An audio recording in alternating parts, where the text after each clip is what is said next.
I went to Europe to do my spaghetti Western, and before I left I done a series of commercials for Nestle's Quick, in which I played a spoof on James Bond, a Captain Quick. In 1967, Adam West put on his Batman costume one last time for a secret project. He filmed something in London that disappeared for over 50 years. No American fan had ever seen it. Not even the biggest Batman collectors knew it existed. The footage was locked away in British archives, forgotten by everyone. Then in 2018, someone found it during a search for lost TV history. What Adam West said in that missing scene shocked viewers. The discovery proved that even the most famous superheroes can hide dark secrets.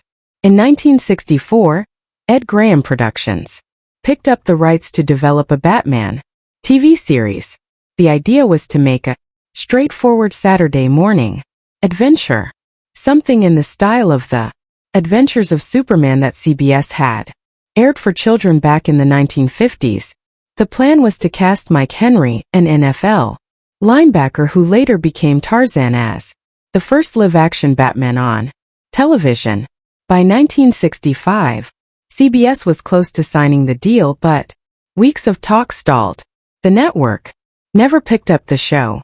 If it had gone through, Batman might have ended up as a tame children's program which could have crushed the character's place in pop culture for years to come.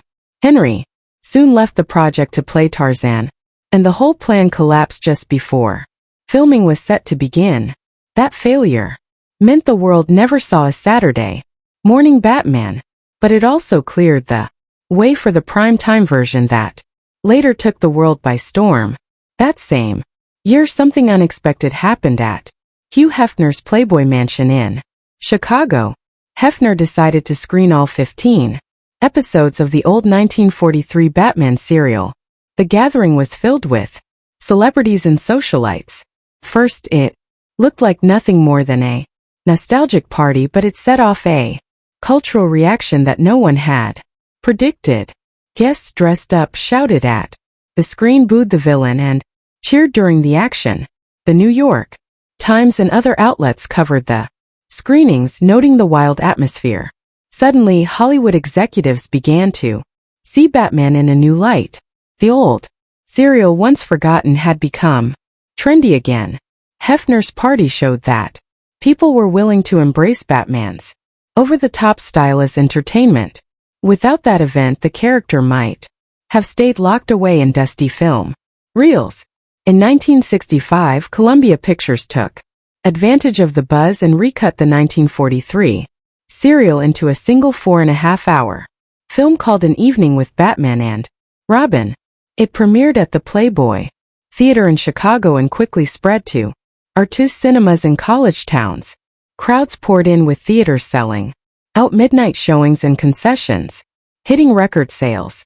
Some theaters even split the screenings over 2 days, with 7 chapters on Saturday and 8 on Sunday.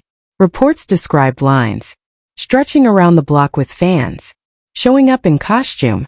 The success stunned Columbia executives and also caught the attention of ABC. The numbers told the story clearly. Batman could draw huge audiences. Those ticket sales and headlines convinced the network that a live-action Batman show could be a major hit. Around this time, Yale Udolph, a young executive at ABC, stepped into the spotlight. Udolph had been a Batman fan since he was a child, and after seeing the audience reaction in Chicago, he believed more than ever that the character belonged on television.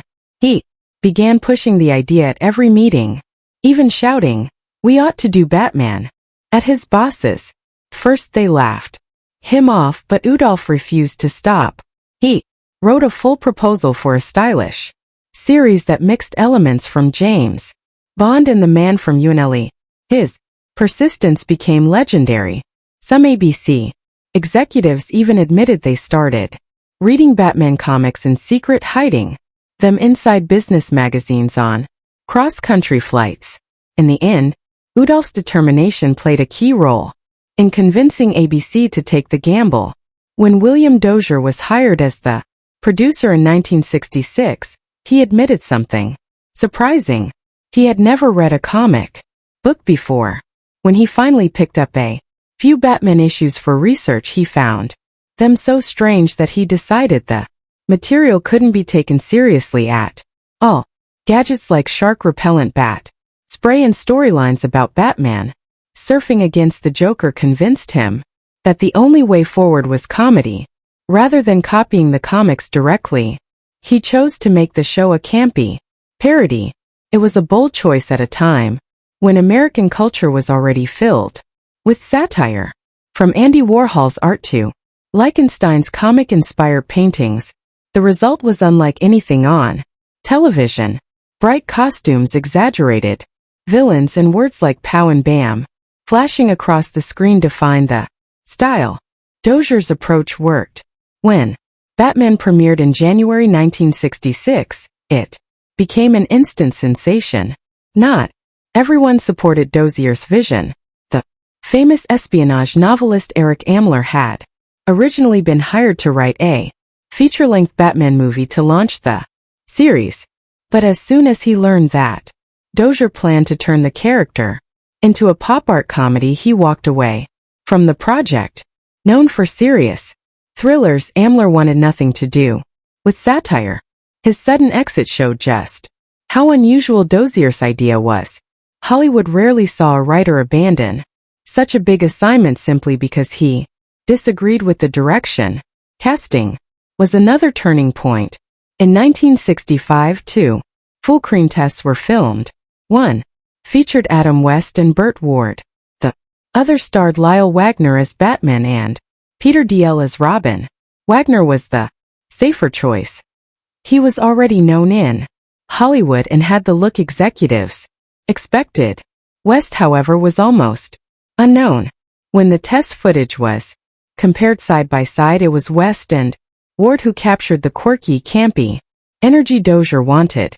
The studio decided to take the risk, turning down the more established star. Wagner went on to succeed in other shows, including The Carol Burnett Show and Wonder Woman. But it was West and Ward who brought Batman and Robin to life.